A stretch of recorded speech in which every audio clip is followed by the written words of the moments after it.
Hi friends, welcome back to Jaya's recipes. അപ്പോൾ ഞാൻ നല്ലൊരു ഈവനിങ് സ്നാക്കാണ് കാണിക്കുന്നത്. നല്ല പെട്ടെന്ന് ഉണ്ടാക്കാൻ പറ്റുന്ന ഒരു നല്ല ടേസ്റ്റി ആയിട്ടുള്ള ഒരു പലഹാരമാണ്. അപ്പോൾ ഇത് നുറുക്ക് ഗോതമ്പ് വെച്ചിട്ടാണ് ഞാൻ ഉണ്ടാക്കി കാണിക്കുന്നത്. പെട്ടെന്ന് ഉണ്ടാക്കി എടുക്കാൻ പറ്റും. അപ്പോൾ ഇത് നമുക്ക് പുറമേ നല്ല കുറച്ച് ഇങ്ങനെ ക്രിസ്പി ആയിട്ട് ഉള്ളിൽ നല്ല സോഫ്റ്റ് ആയിട്ടുള്ള ഒരു നല്ല ടേസ്റ്റുള്ളൊരു പലഹാരമാണത്. അപ്പോൾ നമുക്കിത് എങ്ങനെയാണ് ഉണ്ടാക്കുന്നതെന്ന് കണ്ടു നോക്കാം. അപ്പോൾ ഇതിന് വേണ്ടിയിട്ട് ഞാൻ ഒരു കപ്പ് നുറുക്ക് ഗോതമ്പാണ് എടുത്തിരിക്കുന്നത്. നമുക്കിപ്പോൾ റേഷൻ കടയിൽ നിന്ന് കിട്ടുന്ന നുറുക്ക് ഗോതമ്പൊക്കെ ഇല്ലേ, ആ ഒരു വലുപ്പത്തിലുള്ള കുറച്ച് വലുപ്പത്തിലുള്ള നുറുക്ക് ഗോതമ്പാണത്. അപ്പോൾ നിങ്ങളുടെ കയ്യിൽ ചെറിയ ഗോതമ്പ് ആണെച്ചാൽ അതായാലും കുഴപ്പമില്ല കേട്ടോ, അതായാലും എടുക്കാം. അപ്പോൾ ഇതൊന്ന് ഞാൻ നല്ല ചൂടുള്ള വെള്ളത്തിൽ കുതിർത്താൻ വെച്ചിട്ടുണ്ടായിരുന്നു. ഒരു 1.5 മണിക്കൂറൊക്കെ മതിയാവും. 1-1.5 മണിക്കൂർ അല്ലെങ്കിൽ 2 മണിക്കൂറൊക്കെ എന്തായാലും മതിയാവും കേട്ടോ. അപ്പോൾ അതൊന്ന് കഴുകി ഊറ്റിയിട്ട് ഞാനിത് ഇനി മിക്സർ ജാറിലേക്ക് ഇടുകയാണ്. അപ്പോൾ നല്ല ചൂടുള്ള വെള്ളത്തിൽ ഇട്ട് വയ്ക്കണം കേട്ടോ, അത് ശ്രദ്ധിക്കണം. ഇനി ഇതിലേക്ക് ഞാൻ കുറച്ച് ഉപ്പ് ചേർത്തിട്ടുണ്ട്. പിന്നെ വേണ്ടത് ശർക്കരയാണ്. അപ്പോൾ ശർക്കരയൊക്കെ നിങ്ങൾക്ക് എത്രയും മധുരത്തിന് ആവശ്യമുള്ളത് ഇടുക കേട്ടോ. ഇതിന് ശർക്കര അല്ലെങ്കിൽ പഞ്ചസാര, ഞാനിത് രണ്ടും വെച്ചിട്ട് ഉണ്ടാക്കാറുണ്ട്. അപ്പോൾ പഞ്ചസാര ചേർത്ത് കഴിഞ്ഞാൽ പഞ്ചസാര ചേർത്ത ആ ഒരു ടേസ്റ്റ് കിട്ടും.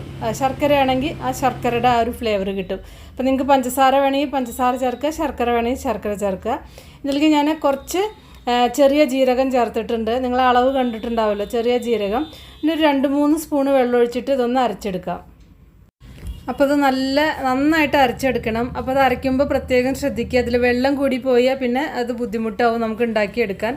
അപ്പോൾ നല്ല 2-3 സ്പൂൺ ഒഴിച്ചിട്ട് മാത്രമാണ് നമ്മളിത് അരച്ചെടുക്കാവൂ കേട്ടോ. ഞാൻ കുറച്ചും കൂടി ശർക്കര ചേർത്തിട്ടുണ്ട്, മധുരം കുറച്ച് കുറവാണ്. അപ്പോൾ നിങ്ങൾക്ക് വേണ്ട അത്ര ശർക്കര ചേർക്കുക, അല്ലെങ്കിൽ പഞ്ചസാര ചേർക്കുക. ഞാനിതിലേക്ക് കുറച്ച് നാളികേരം ചേർത്തു, ഒരു 5-8 ടേബിൾ സ്പൂൺ നാളികേരം, പിന്നെ 1 ടേബിൾ സ്പൂൺ എള്ളാണ് ചേർത്തിരിക്കുന്നത്. അപ്പോൾ ഇതിൻ്റെ ഒരു ഫ്ലേവർ എന്ന് പറഞ്ഞാൽ എള്ളിൻ്റെ ഫ്ലേവർ നന്നായിട്ട് വരണം, അപ്പോഴാണ് അതിന് ആ ടേസ്റ്റ് കേട്ടോ. അപ്പോൾ പിന്നെ ഞാനൊരു വലിയ സ്പൂണ് എള്ള് ചേർത്തിട്ടുണ്ട്. ഞാനിപ്പോൾ ഇത് എള്ളൊന്ന് ചൂടാക്കിയിട്ടാണ് ഇതിലേക്ക് ചേർത്തേക്കുന്നത്, ഒന്ന് റോസ്റ്റ് ചെയ്തിട്ടാണ് ചേർത്തേക്കുന്നത്. നിങ്ങൾക്ക് സാധാരണ പച്ച എള്ളായാലും കുഴപ്പമില്ല, അങ്ങനെ ചേർക്കാം. നന്നായിട്ട് മിക്സ് ചെയ്യുക. അപ്പോൾ കുറച്ച് ഇങ്ങനെ കട്ടിക്കായിരിക്കണം മാവ്, ലൂസാവാൻ പാടില്ല, ശ്രദ്ധിക്കുക. അപ്പോൾ നിങ്ങൾ ഇനിയിപ്പോൾ അറിയാതെ നിങ്ങളുടെ മാവ് ലൂസായിച്ചാൽ കുറച്ച് ഗോതമ്പ് പൊടി ചേർത്ത് കൊടുത്താൽ മതി. പക്ഷേ കഴിയുന്നതും അരയ്ക്കുമ്പോൾ അങ്ങനെ ലൂസാവാതെ തന്നെ 2-3 സ്പൂണ് വെള്ളം ഒഴിച്ചിട്ട് തന്നെ അരച്ചെടുക്കാൻ ശ്രദ്ധിക്കുക കേട്ടോ.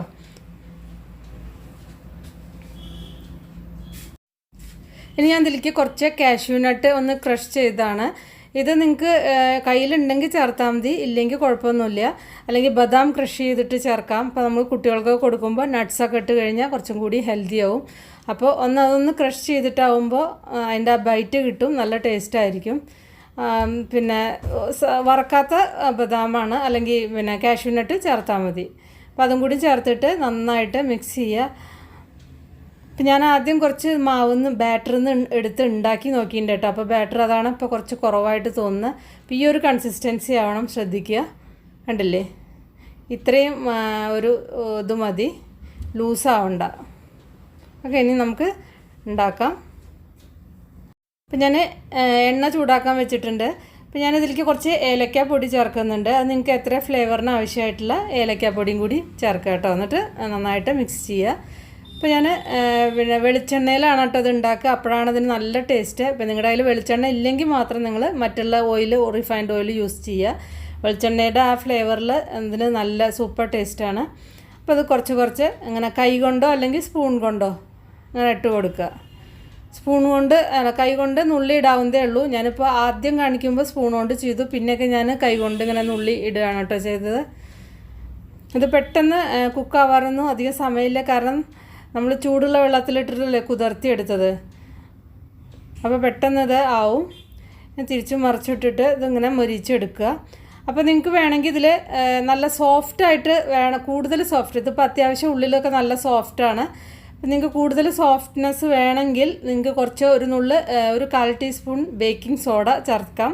ഞാൻ ബേക്കിംഗ് സോഡ ഒന്നും ചേർത്തിട്ടില്ല. നിങ്ങൾക്ക് വേണമെങ്കിൽ ബേക്കിംഗ് സോഡയൊക്കെ ചേർക്കാം കേട്ടോ അതിലേക്ക്.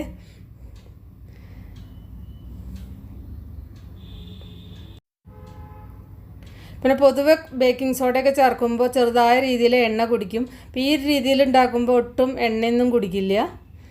പിന്നെ അത് കണ്ടില്ലേ, ഇപ്പോൾ ഞാൻ ബാറ്റർ ഇതിലേക്ക് ഒഴിച്ചപ്പോൾ തന്നെ അതിങ്ങനെ പൊന്തി വന്നു. ആ ബാറ്റർ അതിങ്ങനെ പൊന്തി വരും, അപ്പം പോലെ കണ്ടില്ലേ.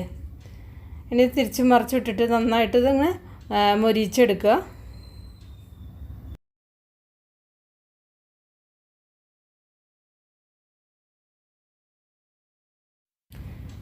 ഫ്ലെയിം ഒന്ന് കുറച്ച് വെച്ചിട്ട് അതൊരു മീഡിയം ഫ്ലെയിമിൽ വെച്ചിട്ട് വേണം കേട്ടോ മൊരിച്ചെടുക്കാൻ. അപ്പോൾ ഇതിങ്ങനെ ചെയ്യുമ്പോൾ അത് എണ്ണയൊന്നും കുടിക്കാതെ നമുക്ക് നല്ല പുറമേ കുറച്ചിങ്ങനെ ഒരു കരുകരുപ്പോട് കൂടി, അതായത് ഒരു ക്രിസ്പി ആയിട്ട് ഉള്ളിൽ ഒരു സോഫ്റ്റായിട്ട് നല്ല ടേസ്റ്റുള്ള ഒരു ബോണ്ട പോലെ അതാണ്.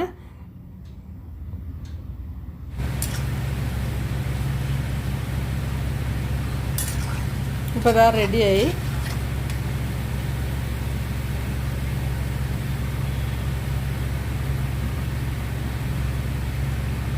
ബാക്കിയുള്ളതും അതുപോലെ തന്നെ ഉണ്ടാക്കിയെടുക്കാം.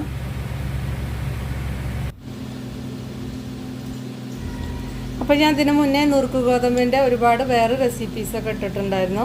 നുറുക്ക് ഗോതമ്പിൻ്റെ പായസം, അതുപോലെ നുറുക്ക് ഗോതമ്പ് കൊണ്ട് ഉണ്ണിയപ്പം, നുറുക്ക് ഗോതമ്പിൻ്റെ ഹൽവ, അത് എല്ലാം ഇട്ടിട്ടുണ്ട്. അപ്പോൾ നിങ്ങൾ കാണാത്തവർ അതൊന്ന് കണ്ടു നോക്കൂ കേട്ടോ. അപ്പോൾ ഇതും അതുപോലെ തന്നെ നല്ലൊരു കിടിലൻ ഒരു പലഹാരമാണ്. നമുക്ക് പെട്ടെന്ന് ഉണ്ടാക്കിയെടുക്കാൻ പറ്റും.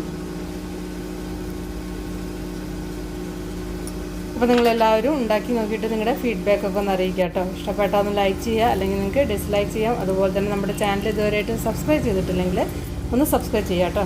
അപ്പോൾ ഇനി നമുക്ക് വേറെ ഈസി റെസിപ്പി വീണ്ടും കാണാം. Thank you.